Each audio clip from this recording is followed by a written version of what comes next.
Ada yang benci, tapi jangan nafikan Malaysia hebat disebabkan beliau. Tun Dr. Mahathir Mohamad, seorang tokoh yang sangat hebat, king dalam catur Malaysia. Kita mampu mendunia hanya disebabkan beliau. Tapi hari ini ada yang mempertikaikan jasanya. Adakah ini balasan untuk segala pengorbanannya?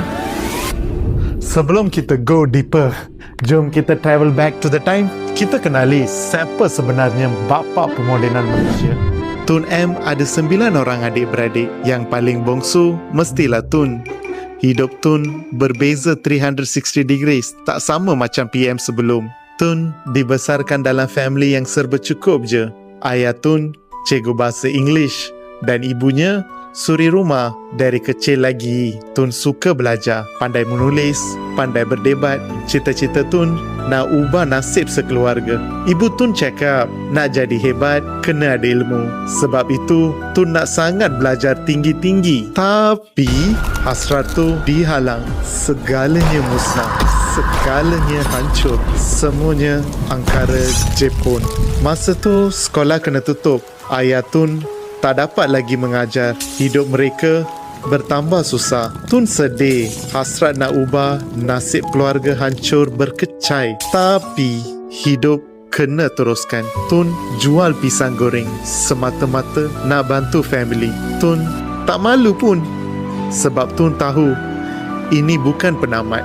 Setiap hari Tun menunggu bila agaknya British boleh pulihkan tanah Melayu. Tapi lama-kelamaan Tun hairan, bukan ke British Empire terkuat? Macam mana boleh kalah dengan Jepun? Start dari situlah Tun sedar, kalau Jepun boleh, kenapa Malaysia tak boleh? Lepas Jepun kalah perang,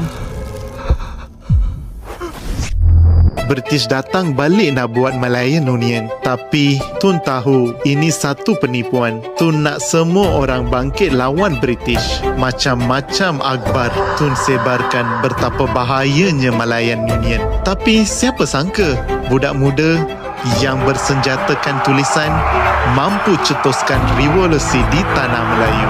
Dan sebab itulah UMNO ditubuhkan.